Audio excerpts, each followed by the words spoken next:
October 1942, Aberdeen Proving Ground, Maryland. The morning mist hung low over the firing range as a young black engineer named Ernest Washington stood beside a modified medium tank, clipboard in hand, watching what should have been a routine ballistics test. The temperature read 48 degrees Fahrenheit, and Washington's breath formed small clouds in the crisp autumn air as he checked his calculations one final time. The grass beneath his boots was wet with dew, and somewhere in the distance, a formation of training aircraft droned overhead, their engines a constant reminder that the entire nation was mobilizing for conflict. What he didn't know was that the mathematical error he'd made the night before, a miscalculation in propellant ratios that should have ended his career before it truly began, was about to change the course of the conflict in Europe and redefine what American industry could accomplish when necessity and accident collided. Before we dive into this story, make sure to subscribe to the channel and tell me in the comments where you're watching from. It really helps support the channel. This is the story of how an accidental discovery on an American test range would create a weapon system so devastating that German forces would coin a specific term for the psychological terror it induced, how one man's professional mistake became his greatest contribution to ending the conflict, and how the margin between failure and triumph can sometimes be as thin as a misplaced decimal point in a tired engineer's calculations. Ernest Washington had arrived at Aberdeen Proving Ground 6 months earlier, one of only 3 black engineers working in the Ordnance Department's Experimental Weapons Division. At 28 years old, he held a degree in mechanical engineering from Howard University, where he had graduated 3rd in his class in 1936 and had spent 2 years working in a Detroit automotive plant before the conflict began. His supervisor, Colonel James Mitchell, had hired him despite vigorous objections from several senior officers who questioned whether a black man could be trusted with sensitive military research. Mitchell, a veteran of the previous conflict who had seen too much death to care about the color of a man's skin, had insisted that the nation needed every capable mind it could find, regardless of prejudice or tradition. Washington's arrival at Aberdeen had been marked by subtle and not-so-subtle resistance. Some civilian engineers refused to share laboratory space with him. Others spoke to him only when absolutely necessary, their tone making clear they considered his presence an unwelcome experiment in social engineering, rather than a legitimate appointment based on merit. He ate lunch alone most days, sitting on a bench outside the testing facilities, reviewing technical manuals while other engineers gathered in the mess hall. The project Washington had been assigned to seemed straightforward enough in its description. Improve the accuracy and range of the 75mm gun mounted on the M4 medium tank.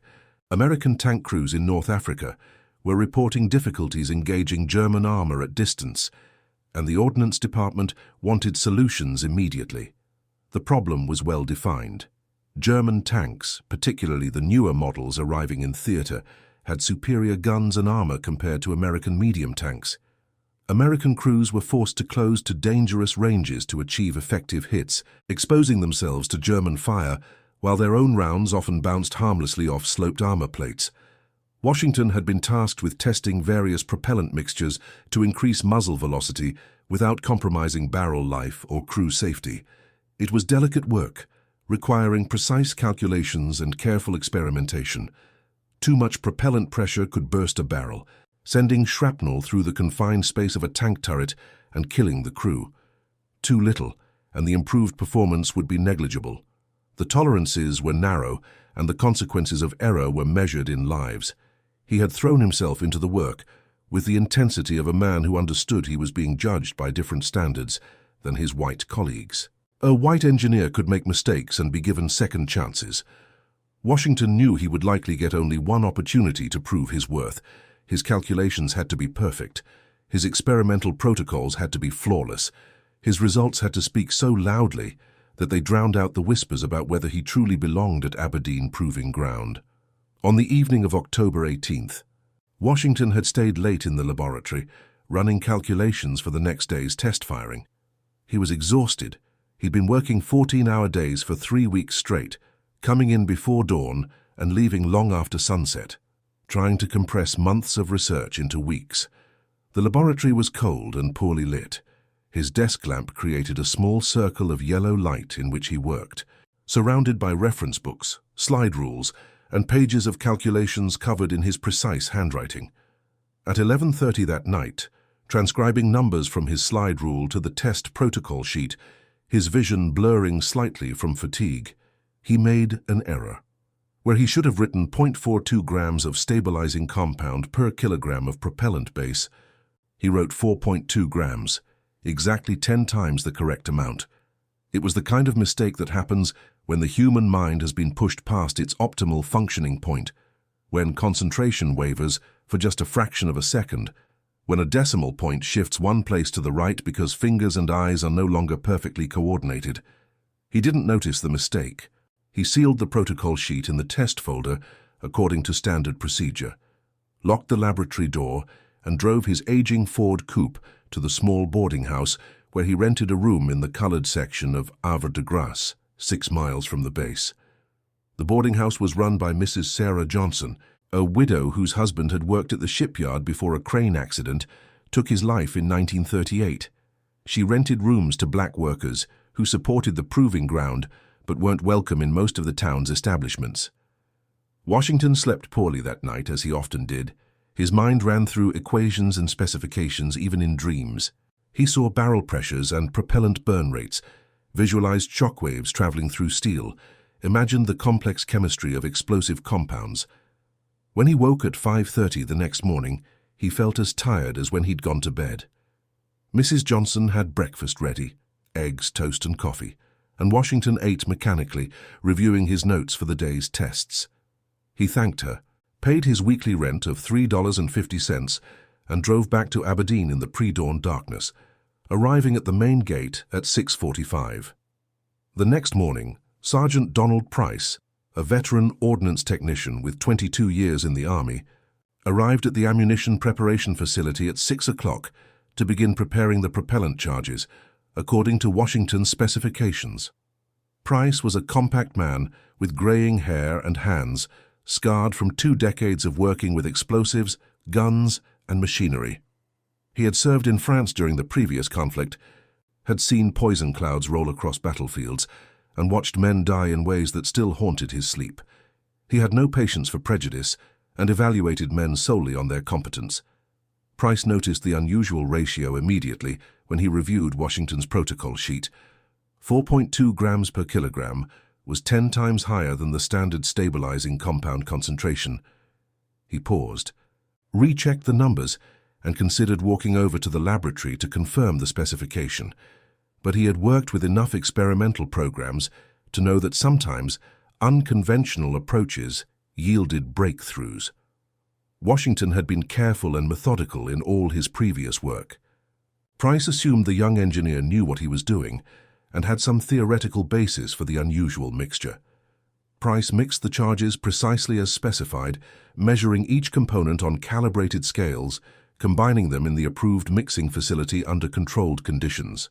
The propellant had a slightly different color than standard mixtures, a consequence of the increased stabilizing compound, but the consistency seemed acceptable. He loaded the charges into brass shell casings, crimped them properly, and marked each casing with identifying codes. By 7:30, he had prepared 12 test rounds and transported them to the firing range in a specialized ammunition carrier. Washington arrived at the range at 7:45, carrying his clipboard, a slide rule, a thermos of coffee Mrs. Johnson had prepared, and a leather satchel containing his reference materials and calculation sheets. The morning had warmed slightly, but a steady breeze from the northeast made him glad he'd worn his wool jacket. The test crew was already assembling at the firing line.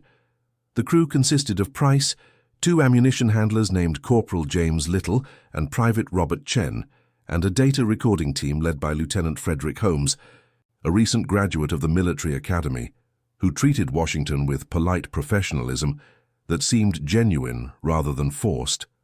Lieutenant Holmes was from Connecticut, the son of a factory owner who had taught his children that ability mattered more than ancestry. He and Washington had developed a good working relationship over the previous months, built on mutual respect for technical competence. The modified M4 tank sat on the firing line, its 75mm gun elevated to 15 degrees, aimed at a target array 3,000 yards downrange. The target consisted of steel plates mounted on wooden frames, with instruments positioned to measure impact velocity and penetration characteristics. Everything was ready for a standard test firing sequence.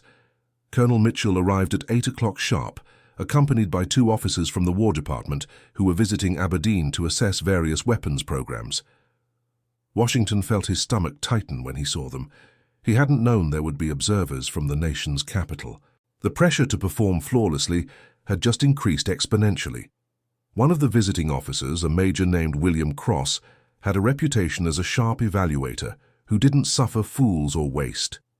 The other was a lieutenant colonel named Robert Hayes, whose father was a congressman with significant influence over military appropriations. Washington stood at attention as Colonel Mitchell made introductions.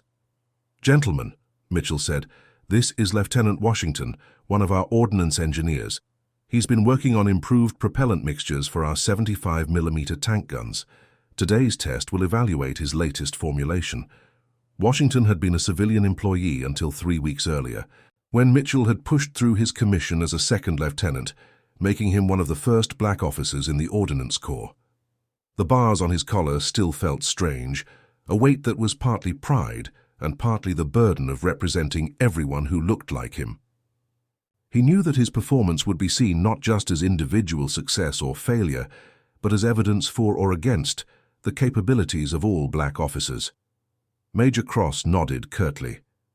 "Lieutenant, what are we expecting to see today?" Washington cleared his throat, willing his voice to remain steady. "Sir, we're testing a modified propellant mixture designed to increase muzzle velocity by approximately 20% while maintaining acceptable barrel pressures and wear characteristics. The first 3 rounds will use standard propellant as a baseline. The 4th through 12th rounds will use the new mixture. 20% is ambitious," Cross said. "What's your theoretical basis for achieving that increase?" Washington launched into an explanation of propellant chemistry, discussing burn rates, gas volumes, and pressure curves. He could see Cross evaluating him, testing whether he truly understood the science or was simply reciting memorized information. Washington answered follow-up questions with confidence, citing specific research papers and experimental data. After several minutes, Cross nodded. "Proceed with the test." Lieutenant Holmes called the range safe, confirming that the 3,000-yard danger zone was clear of personnel. The tank crew, a gunner named Sergeant Mike Sullivan, a loader named Corporal Tony Rizzo, and a commander named Staff Sergeant Bill Thompson, all borrowed from the Armored Force School at Fort Knox, took their positions inside the vehicle. They had participated in previous tests and knew the drill. Sullivan, the gunner, had grown up hunting in Montana and had an instinct for trajectory and lead. Rizzo, from Brooklyn, could load a 75mm round faster than anyone else at Fort Knox. Thompson, a career soldier from Georgia, ran his crew with quiet efficiency. Washington stood at the observation post, binoculars ready, prepared to record the shell's trajectory and impact. His hands were steady despite his nerves. This was what he'd been working toward for months. Everything depended on the next few hours. The first shot at 8:15 produced results within expected parameters. The standard propellant round left the barrel with the familiar crack of a 75mm gun, and the shell struck the target at 3,000 yards with acceptable accuracy. Washington noted the muzzle velocity, 2,030 feet per second, and the impact characteristics. Lieutenant Holmes's instruments recorded penetration depth and impact energy. Everything was normal, establishing a baseline for comparison. Washington felt a small measure of relief. At least the test was proceeding smoothly. Perhaps today would be routine after all, just another incremental step in the slow process of improving American weapons to match German capabilities. The second and third shots, fired at 8:22 and 8:28 respectively, showed similar performance with minor variations within acceptable tolerances. The gun crew worked with practiced efficiency. Load, aim, fire, record. Load, aim, fire, record. The rhythm of experimental work that Washington had come to know well over the past months. Then came the fourth shot. Washington had specified that the fourth round would use his new propellant mixture, or what he believed was his new propellant mixture, the formulation he'd calculated the night before. Sergeant Price loaded the shell personally, double-checking the markings on the casing that identified it as one of the experimental rounds. The shell seated properly in the breech. Inside the tank, Sergeant Sullivan aligned his sights on the target. Staff Sergeant Thompson gave the fire command at 8:34. What happened next would be described in 17 different official reports over the following weeks, analyzed by ballistics experts and chemical engineers, discussed in meetings at the War Department and the Ordnance Corps headquarters, and none of the reports would fully capture the visceral shock of that moment. The gun didn't just fire. It roared with a sound that made everyone on the range instinctively duck, a sharp crack that seemed to split the morning air like thunder. The recoil was so violent that the entire 30-ton tank rocked backward on its suspension, the tracks actually lifting slightly off the ground before settling back with a metallic clang. A gout of flame 6 feet long erupted from the muzzle, a brilliant orange-yellow flash that seemed too intense for a conventional gun. The shell screamed downrange with a velocity that seemed to tear the very air apart, creating a visible shockwave that rippled through the morning mist. The shell didn't just hit the target at 3,000 yards. It went through the target like the steel plate wasn't even there, through the earthen berm behind it, and disappeared into the forest beyond, where it detonated with such force that a column of dirt, shattered trees, and forest debris erupted into the sky like a volcanic plume. Birds scattered from the tree line in panic, their cries barely audible over the echoing boom. The shock wave was felt at the observation post, 200 yards from the firing line, a physical pressure against the chest that made several observers step backward involuntarily. For 5 full seconds, nobody spoke. The tank crew inside the vehicle sat in stunned silence, their ears ringing despite their headsets. Sergeant Sullivan would later describe feeling like he'd been kicked in the face by the recoil, even though the gun's mechanisms had absorbed most of the force. The gun itself smoked heavily, heat radiating from the barrel in visible waves. Then Colonel Mitchell slowly lowered his binoculars and said quietly, "What in God's name was that?" Major Cross had been making notes but had stopped writing, his pen frozen above the paper. Lieutenant Colonel Hayes simply stared downrange at the still settling cloud of debris in the forest. Lieutenant Holmes checked his instruments with shaking hands, then checked them again because the readings seemed impossible. Washington's hands had gone numb. His mind raced through the calculations he'd made the night before, trying to understand what had just happened.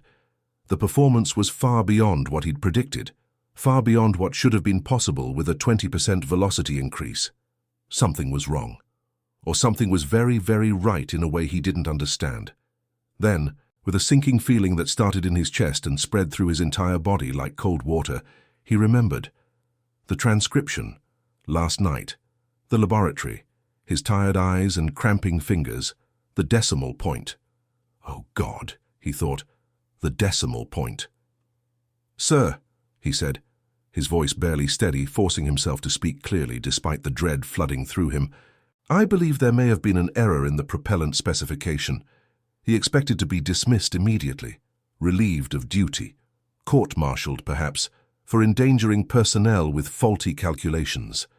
His career ending before it had truly begun, confirming every doubt and prejudice about whether he belonged at Aberdeen Proving Ground.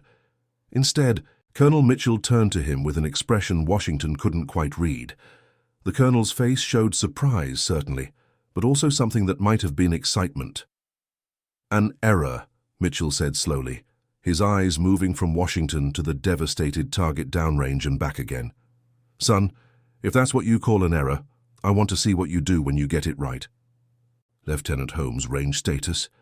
Lieutenant Holmes was still staring at his instruments. "Range is safe, sir. Based on the impact in the forest, that shell traveled at least 5,000 yards before detonation. The muzzle velocity was..." He paused, rechecking his readings.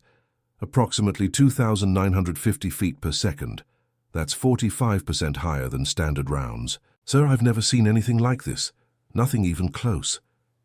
Major Cross had been making rapid notes in a leather-bound journal, his pen moving quickly across the page.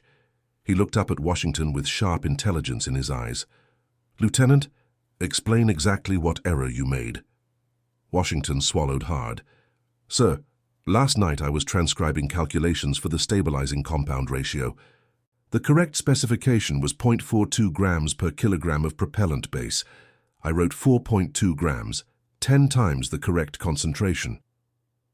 And what were the predicted effects of that error? Cross asked. Sir, I calculated based on the lower concentration. I predicted approximately 20% velocity increase with acceptable pressure at 10 times the concentration.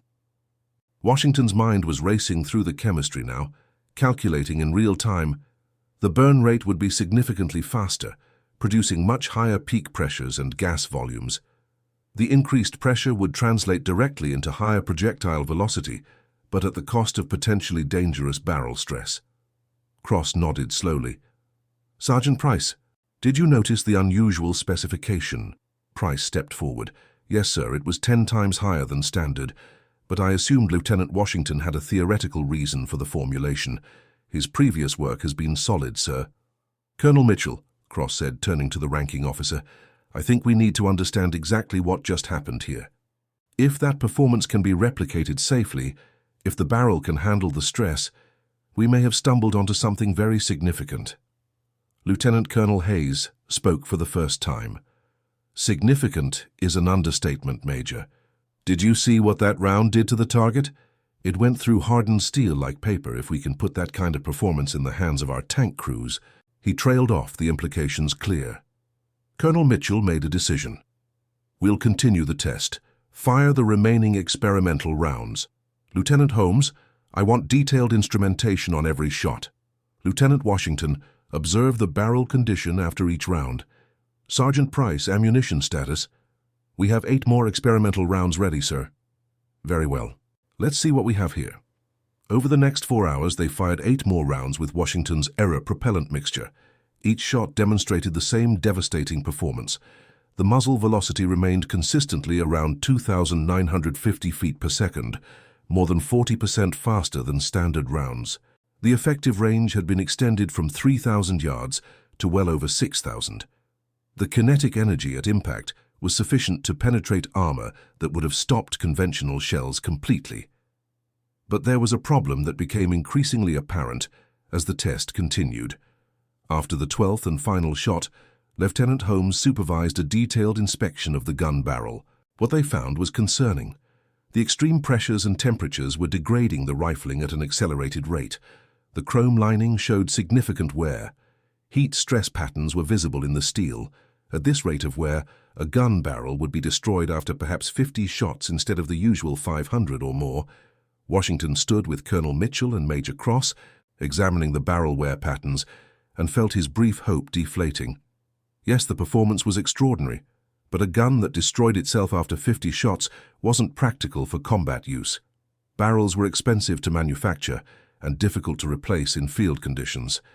A weapon that provided temporary superiority but quickly became unusable wasn't a solution.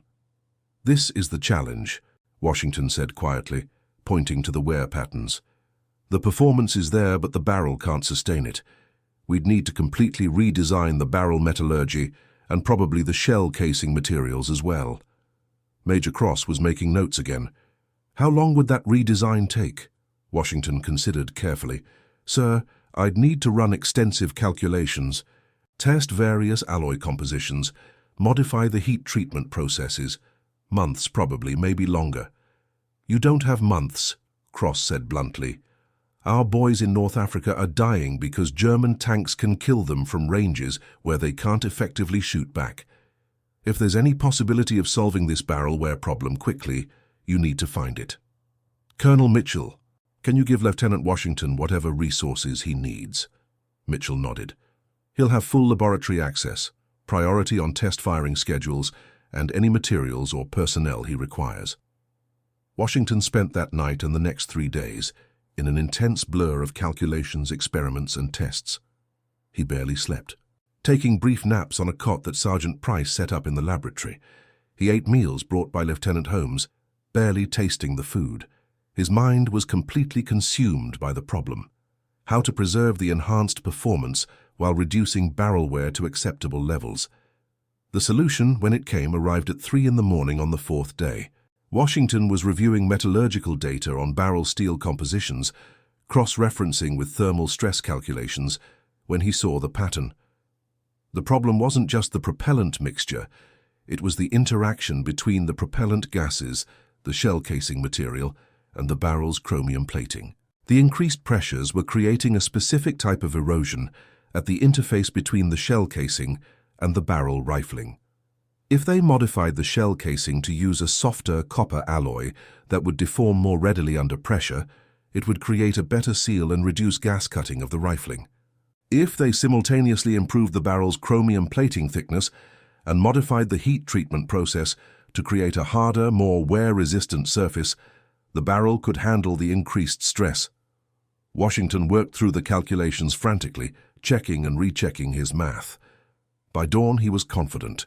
He found Sergeant Price, who had also been sleeping in the laboratory, and showed him the results. Price studied the numbers, asked several technical questions, and nodded slowly. This could work. The casing modification is straightforward. The ammunition plants can handle that. The barrel modification is more complex, but it's feasible. We should test it. By November 15, they had fabricated and tested prototype components. The modified propellant, combined with the softer copper alloy shell casings and improved barrel metallurgy, delivered consistent high-velocity performance with acceptable barrel life. Test firings demonstrated that a properly treated barrel could handle over 400 rounds of the new ammunition before requiring replacement, not quite as long-lived as barrels firing standard ammunition, but acceptable for combat use. The accuracy at extended range was remarkable, far superior to anything the Germans were fielding with their tank guns. American tankers would be able to engage German armor at ranges where return fire was ineffective or impossible. The tactical implications were enormous. Major Cross, who had remained at Aberdeen for most of the testing period, sent urgent cables to the War Department. The responses came back quickly. This was exactly the kind of technological advantage the American military needed. Production planning began immediately. By December, production plans were being drawn up in detail. Lake City Army Ammunition Plant in Missouri would be the primary production facility, with additional capacity allocated at several other plants. The technical specifications were finalized, manufacturing equipment was being modified, and materials were being sourced. By January 1943, the first production rounds were being manufactured. The production numbers ramped up with the astonishing speed that characterized American industry during the conflict. 50,000 rounds in February, 200,000 in March, over 1 million by May. The rounds were designated M72 high-velocity armor-piercing, but they quickly acquired a nickname among tank crews who learned about them, Washington's Hammers, in honor of the engineer whose mistake had created them. Ernest Washington, meanwhile, found himself in an unexpected position. Colonel Mitchell formally recommended him for promotion and for assignment to a combat liaison role. The recommendation included a detailed description of Washington's work and his critical contribution to American armored warfare capabilities. The promotion to first lieutenant came through in January 1943.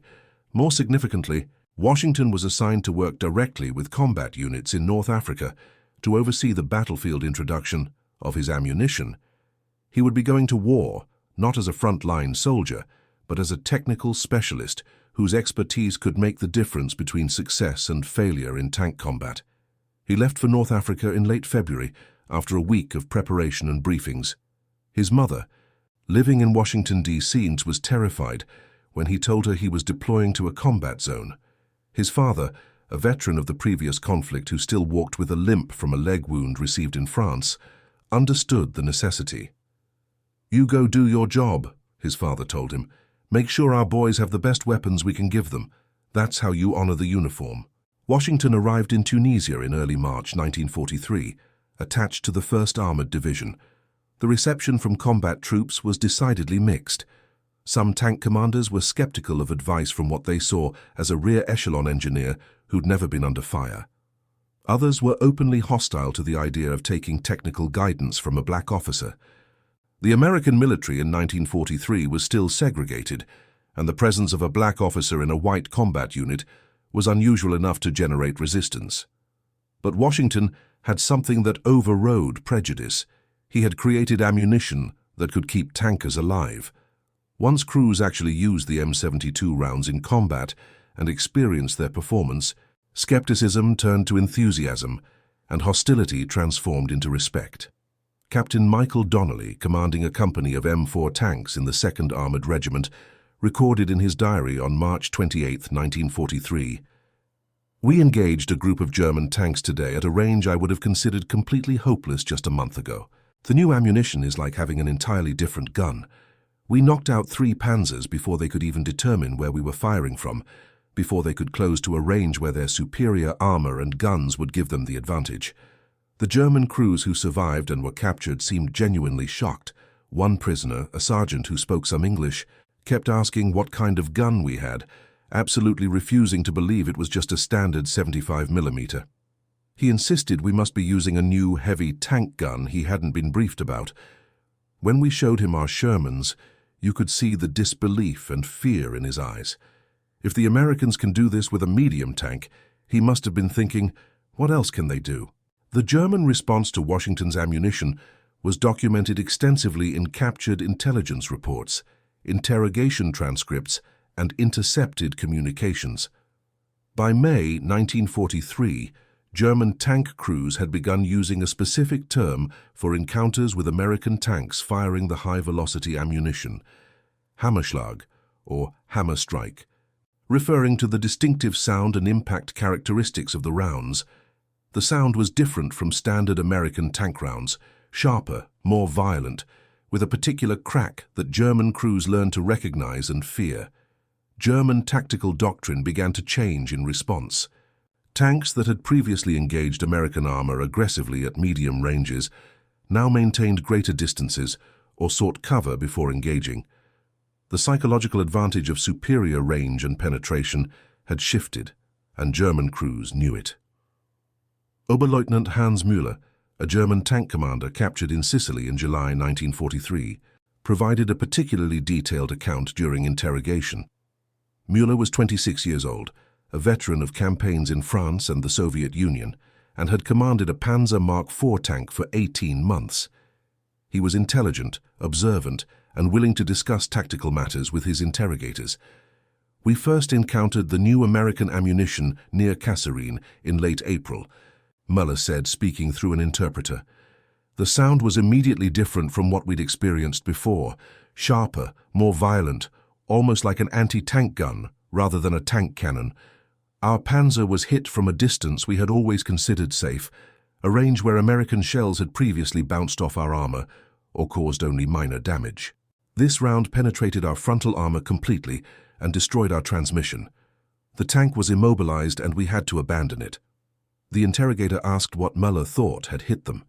"We assumed initially that we had been engaged by a heavy anti-tank gun, perhaps one of your 76mm guns, or possibly even an 88 that you'd captured from us and turned against us. When we learned it was just a standard American medium tank with a 75mm gun, something we'd been fighting successfully for months, our confidence was badly shaken. You must understand, we had believed our tanks were superior. We had better armor, better guns in most cases, better optics. These advantages had kept us alive. Suddenly those advantages were negated. How do you fight an enemy whose standard weapon outranges your own and can penetrate your armor from distances you thought were safe?" The psychological impact extended far beyond individual engagements.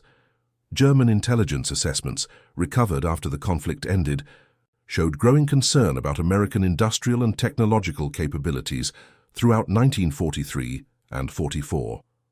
One assessment from August 1943, written by an intelligence officer attached to German forces in Italy, noted, "The Americans have demonstrated a capability that we find deeply troubling, the ability to rapidly identify weapons deficiencies, develop solutions, and field those solutions across their entire force within months rather than years.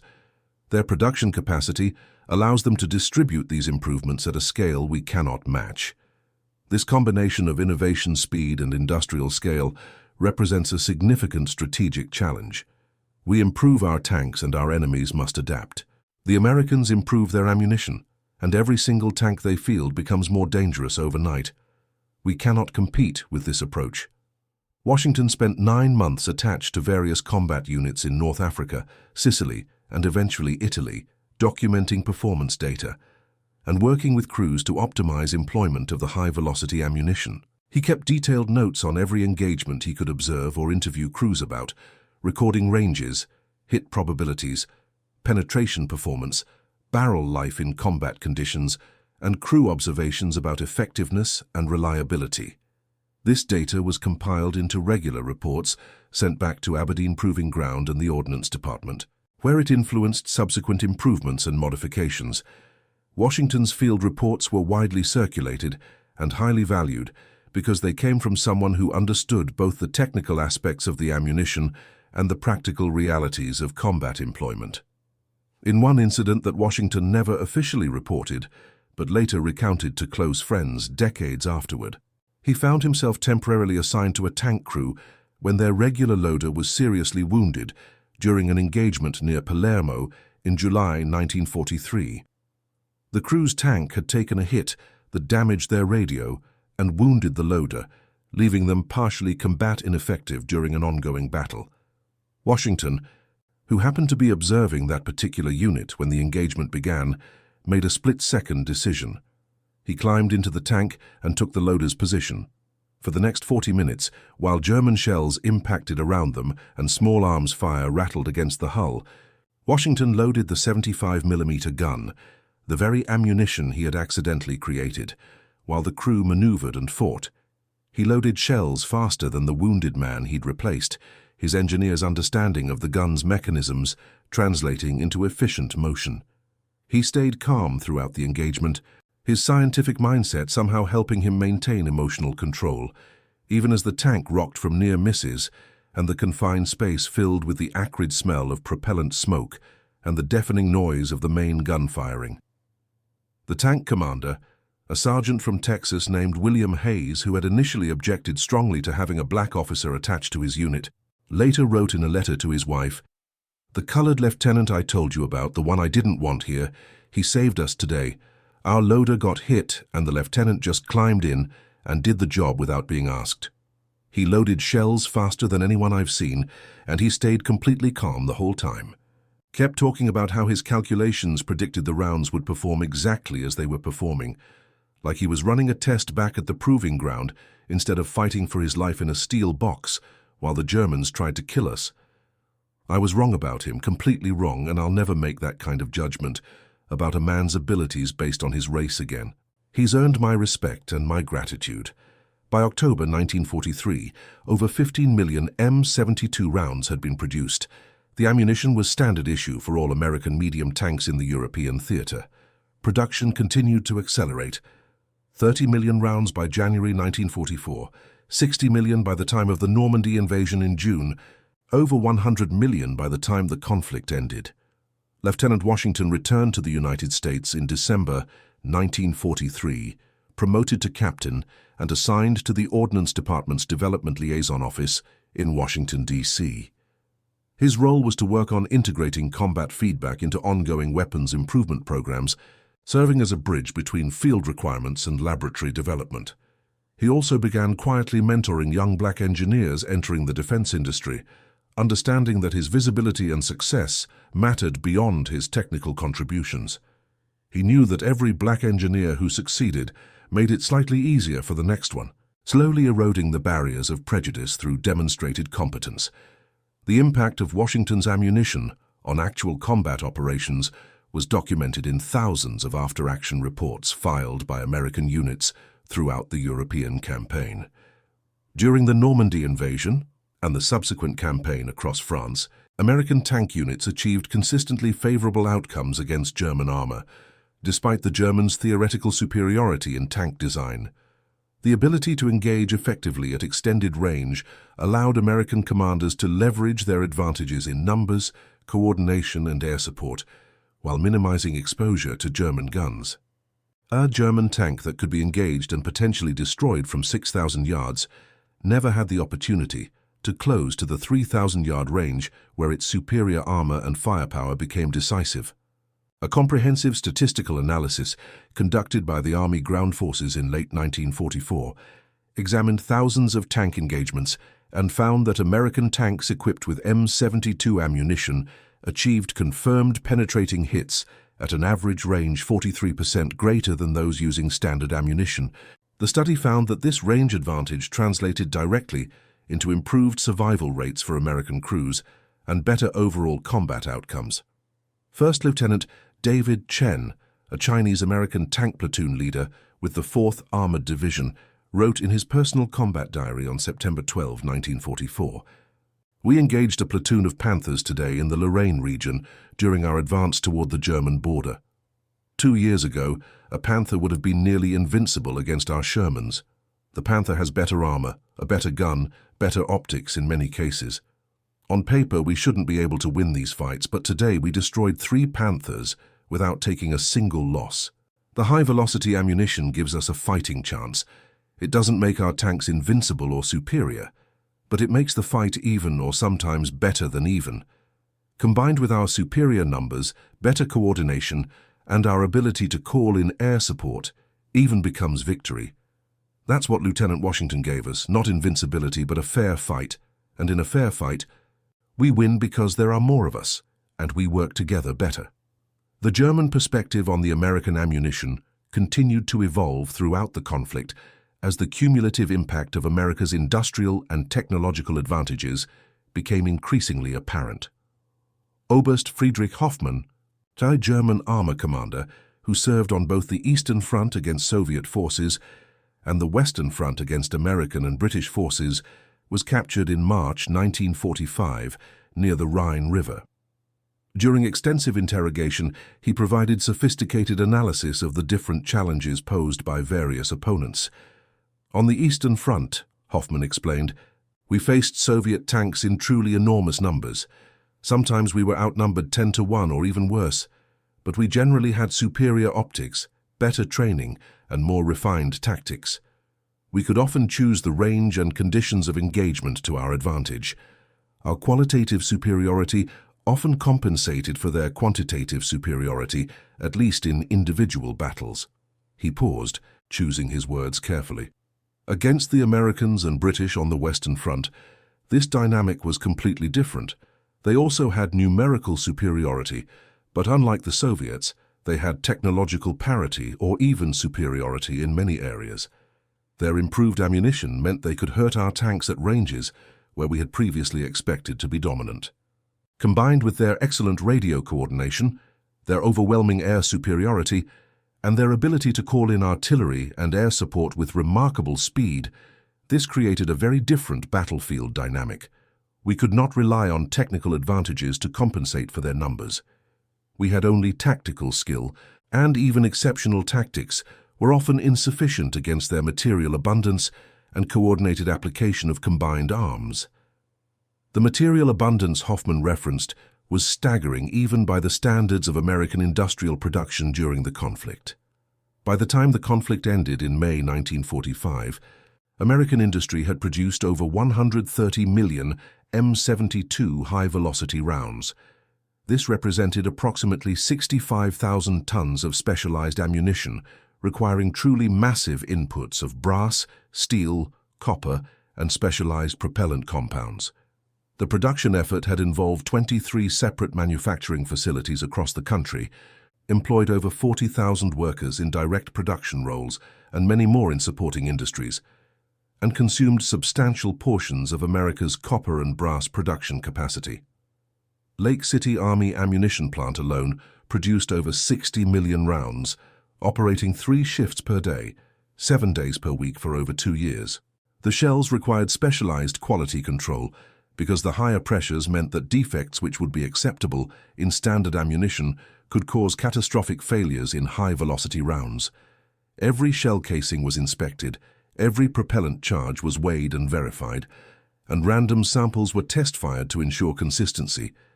Yet this enormous production effort, this industrial mobilization involving tens of thousands of workers and billions of dollars in investment, had originated from a single mistake made by an exhausted engineer on a cold October evening in 1942. Ernest Washington never forgot this fact. He never forgot that his greatest contribution to the conflict and to his country's victory came from an error in transcription, a decimal point placed incorrectly after 14 hours of continuous work, creating something he never intended, solving a problem through accident rather than design. After the conflict ended in May 1945, Captain Washington remained in the Army for 2 years, eventually reaching the rank of Major before resigning his commission in September 1947. He had served his country well, had proven himself under the most demanding circumstances, but he was ready to return to civilian life and to pursuits that didn't involve weapons or conflict. He took a position as a senior engineer at Chrysler Corporation in Detroit, where he worked on automotive engine development and contributed to the design of some of Chrysler's most successful engines of the 1950s. He married in May 1948 to a woman named Dorothy Williams, a teacher he'd met through friends in Detroit's black professional community. They raised 3 children, 2 daughters and a son, in a modest house in a middle-class neighborhood that was slowly integrating. Washington lived quietly, rarely speaking publicly about his role in developing the M72 ammunition. When the subject came up, he usually deflected, changing the conversation to other topics. He seemed uncomfortable with recognition or praise, perhaps because he knew the discovery had been accidental, perhaps because he'd seen too much of conflict's reality to romanticize his contribution to it. In 1963, a military historian named Dr. Robert Franklin, researching American ordnance development during the conflict, contacted Washington for an interview. Franklin had found Washington's name in declassified Ordnance Department records and wanted to document his story before the generation that had fought the conflict passed away. Washington was 69 years old, recently retired from Chrysler, and initially reluctant to discuss events from 2 decades earlier. "It was a long time ago," he told Franklin. "I'm not sure my memories would be useful to you." But Franklin persisted, and Washington eventually agreed to a series of recorded conversations in his Detroit home during the summer of 1963. The recordings, now preserved in the National Archives, capture Washington's reflections on his experiences. "People sometimes ask me if I feel proud of creating a weapon that killed people," Washington said during one session, his voice thoughtful. "It's a complicated question that doesn't have a simple answer. I didn't set out to create anything. I made a mistake. I was exhausted. I made an error in transcription, and that error had consequences I could never have predicted or intended." He paused, gathering his thoughts. "But that mistake occurred in a specific context, at a specific moment in history, and it had effects that extended far beyond my laboratory or my calculations. What I learned through that experience is that innovation isn't always intentional or planned. Sometimes it's accidental. Sometimes it's desperate. Sometimes it's the product of exhaustion and error rather than genius and insight. The mythology of innovation focuses on brilliant individuals having eureka moments, but the reality is often messier and more human than that." Washington shifted in his chair, looking out his window at his well-tended garden. "Here's what I think actually matters from that experience. When my accident happened, there were people willing to investigate it rather than simply punish it. Colonel Mitchell could have dismissed me immediately for the error. He would have been entirely justified. I'd submitted flawed specifications that could have endangered personnel. Instead, he asked questions. He created space to understand what had happened and to explore whether something useful might come from my mistake. That openness to possibility, that willingness to see potential in an error, that's what actually made the difference." Franklin asked Washington to elaborate on this point. "The ammunition was just chemistry and physics," Washington continued. "The technical aspects were important, certainly, but they weren't unique to me. Other engineers could have developed similar improvements given time and resources. What was actually significant was the institutional environment that allowed an error to become an opportunity. The real innovation wasn't the ammunition itself, it was creating and maintaining an environment where mistakes could be examined rather than simply punished, where unconventional results could be investigated rather than dismissed, where the goal of winning the conflict was more important than protecting egos or maintaining hierarchies." Washington's analysis was characteristically modest, but it captured an essential truth about American success during the conflict. The American military-industrial complex demonstrated remarkable flexibility in identifying, developing, and fielding new technologies throughout the conflict years. The time from Washington's initial error in October 1942 to first combat use of M72 ammunition in March 1943 was only 5 months, an extraordinarily rapid development and deployment cycle by any standard.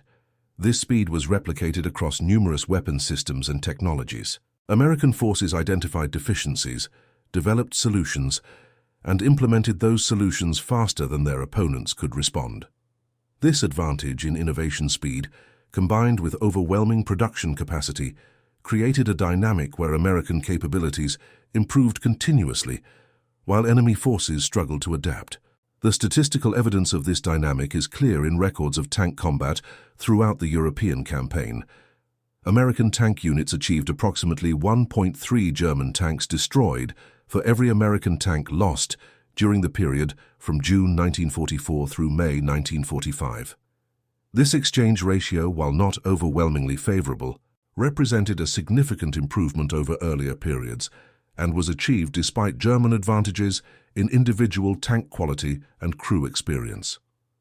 The M72 ammunition was one factor among many contributing to this improved performance, but it was a significant factor. Post-conflict analysis by military historians has suggested that the ammunition's availability increased American tank effectiveness by approximately 25 to 30%, a substantial improvement that translated into thousands of lives saved and numerous tactical victories that might otherwise have been defeats. The psychological dimension of the ammunition's impact extended beyond individual tank crews to influence German operational planning and doctrine. Captured German tactical manuals from late 1944 and early 1945 showed revised procedures for engaging American armor, emphasizing greater caution, longer engagement ranges where possible, and preferential targeting of American tanks before they could establish favorable firing positions. This shift toward defensive mindset, forced by respect for American firepower and by the cumulative attrition of experienced German crews, contributed significantly to German difficulties in mounting effective counterattacks during the final year of the conflict. German forces that might once have attacked aggressively now hesitated, sought cover, and maneuvered cautiously, ceding initiative to American and Allied forces. One particularly significant engagement that demonstrated the M72 ammunition's impact occurred during the Battle of Aracourt in September 1944. Elements of the 4th Armored Division engaged substantially larger numbers of German tanks, including the newest and most capable Panther models, in eastern France near the town of Aracourt. The battle lasted several days and involved hundreds of tanks. American forces achieved a decisively favorable outcome, destroying over 200 German tanks while losing approximately 40 American vehicles, a 5-to-1 exchange ratio that was exceptional by any standard. Post-battle analysis by both American and German officers attributed much of this success to the effective use of M72 ammunition, combined with superior American tactics and coordination. The American tanks at Aracourt were able to engage Panthers at ranges where the German tanks' superior armor and armament were partially negated. American crews used their range advantage to dictate engagement terms, hitting German tanks from positions and distances where return fire was ineffective. When combined with aggressive maneuvering and excellent radio coordination, this range advantage proved decisive. Brigadier General Albin Irzik, who commanded Combat Command A of the 4th Armored Division at Aracourt, later wrote extensively about the battle. The high-velocity 75mm ammunition gave our tank crews confidence that they could hurt the enemy, Irzik explained. They knew they had a weapon that could penetrate Panther armor from ranges that were tactically useful. That confidence translated into aggressive, effective tactics. My crews didn't have to fear every engagement or rely solely on numerical superiority. They could fight smart, maneuver effectively, and win through skill and coordination as much as through numbers. Ernest Washington lived to see the 50th anniversary of the conflict's end in May 1995. He was 91 years old, living in a comfortable retirement community outside Detroit, when a reporter from the Detroit Free Press contacted him for an interview as part of a series on local veterans and defense workers who had contributed to the conflict effort. Washington agreed to the interview somewhat reluctantly. He had given very few interviews over the decades and preferred to maintain his privacy, but the reporter, a young woman named Sarah Chen, whose grandfather had served as a tank crewman during the conflict, was persistent and respectful, and Washington eventually agreed to talk with her. The resulting interview, published on May 7, 1995, was one of the last times Washington spoke publicly about his experiences. The newspaper preserved not just his words, but also a photograph. Washington, at 91, still sharp-eyed and thoughtful, sitting in his apartment surrounded by books and family photographs, wearing a cardigan sweater and looking every bit the retired engineer, rather than the man whose accidental discovery had helped win a conflict. I'm often asked what it felt like to be a black engineer in a segregated military during the war years, Washington told the reporter. The truth is deeply complicated and can't be reduced to simple narratives. I faced discrimination constantly, and in ways both subtle and overt. There were officers who wouldn't speak to me directly, who addressed their questions and comments to white subordinates, even when I was clearly the expert in the room. There were facilities I couldn't use because of my race, places I couldn't go, social spaces I was excluded from. There was respect I had to fight for every single day, proving myself repeatedly in ways white officers never had to. He paused, his expression distant with memory. But alongside that discrimination, there were also people who judged me based on my abilities and contributions. Colonel James Mitchell believed in hiring based on competence rather than race, and he defended that principle even when it cost him politically. Sergeant Donald Price treated me as a colleague and professional equal from our very first interaction. There were tank crews who initially resisted my presence, but who learned to trust my work because it kept them alive in combat. The reality contained both prejudice and fairness, discrimination and respect, barriers and opportunities. The reporter asked Washington what he wanted people to understand about his contribution to the conflict effort. Washington considered the question carefully before responding. I made a mistake, and that mistake changed things, but the mistake itself wasn't the important part. The important part was what people chose to do with it, how they responded to an unexpected result, whether they saw possibility or just problems. That's what I want people to understand. Progress doesn't come from perfection. It comes from what we do with our imperfections, our accidents, our unexpected discoveries. He smiled slightly, a gentle expression. It comes from being open to possibility even when it arrives in unexpected forms, from investigating anomalies rather than dismissing them, from giving people chances to prove themselves regardless of their background or the color of their skin. It comes from creating environments where errors can become opportunities and where talent is recognized and supported wherever it appears. Washington died peacefully in his sleep on January 14, 1997, at the age of 93. His obituary in the Detroit Free Press mentioned his long career in automotive engineering and his service as an Army officer during the conflict, but it only briefly referenced his work in ordnance development. Most people who knew him in his later years had no detailed knowledge of the role he'd played in creating one of the conflict's most effective weapon systems. His funeral was attended by family members, former colleagues from Chrysler, friends from his church and his neighborhood, and a handful of veterans who had served with him or whose tank crews had used the ammunition he'd developed. One of those veterans was William Hayes, the tank commander from Texas who had written to his wife about Washington loading shells during the fight near Palermo in Sicily. Hayes, now in his 70s and traveling with difficulty, had flown from Houston to Detroit specifically to attend Washington's funeral. "He saved my life," Hayes told Washington's family at the reception following the funeral. "He saved a lot of lives, more than anyone will ever know. And he did it through dedication and intelligence and determination, working in circumstances that would have broken most men. He deserved recognition that he never received, honors that were never given. But he never complained about that, never demanded credit. He just did his job, did it brilliantly, and lived a good life. That's the kind of man he was." The M72 ammunition itself served American forces not only throughout the conflict, but also in the years immediately following. Modified versions of Washington's basic design were used in various tanks and artillery pieces through the 1950s. The fundamental principles he had accidentally discovered, using specific propellant additives to achieve higher velocities while managing barrel wear through coordinated improvements in propellant chemistry, shell casing materials, and barrel metallurgy, influenced ammunition design for decades. Modern armor-piercing ammunition still employs refined versions of the techniques first stumbled upon on that October morning in Maryland, when a tired engineer's decimal point error created performance far beyond anything intended.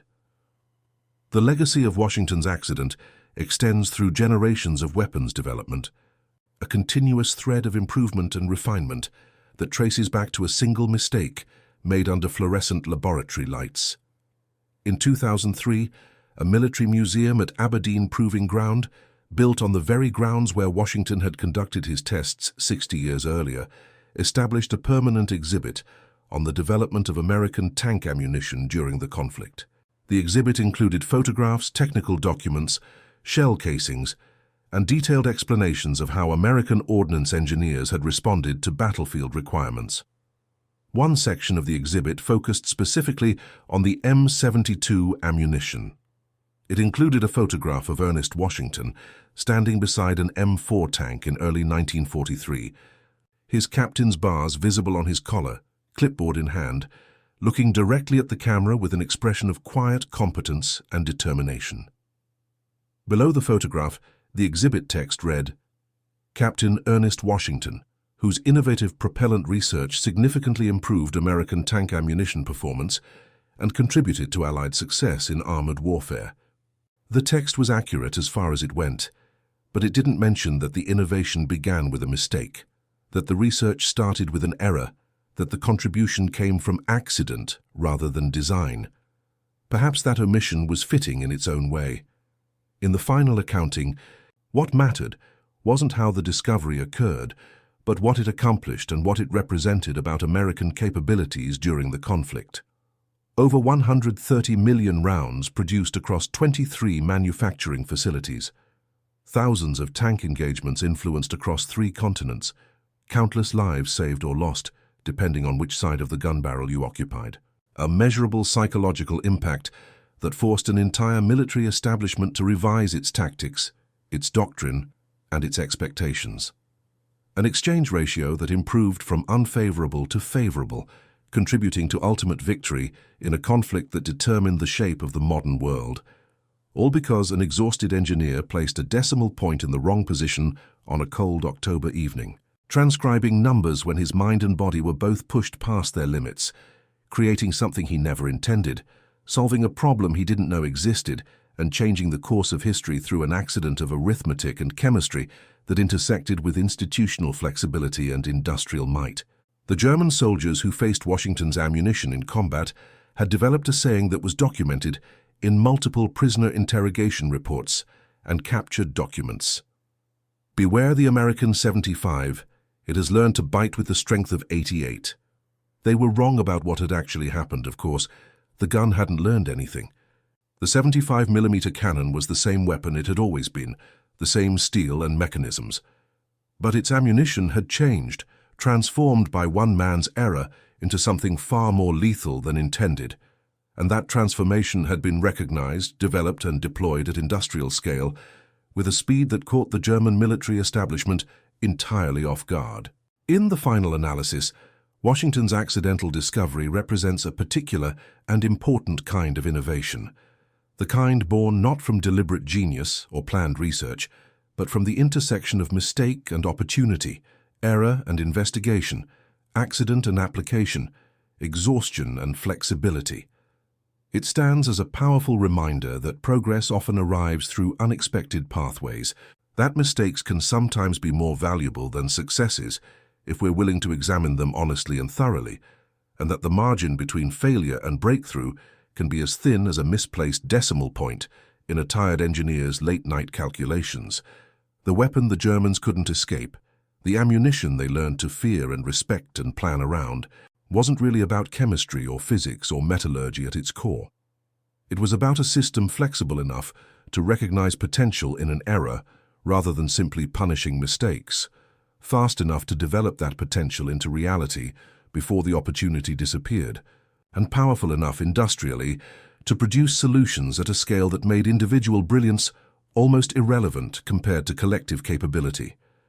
Ernest Washington's mistake mattered not because errors are good or valuable in themselves, but because it occurred in a context that could transform mistakes into weapons, accidents into advantages, and one exhausted man's transcription error into millions of rounds of industrial-scale lethality delivered to thousands of tank crews who needed every advantage they could get against a determined and capable enemy.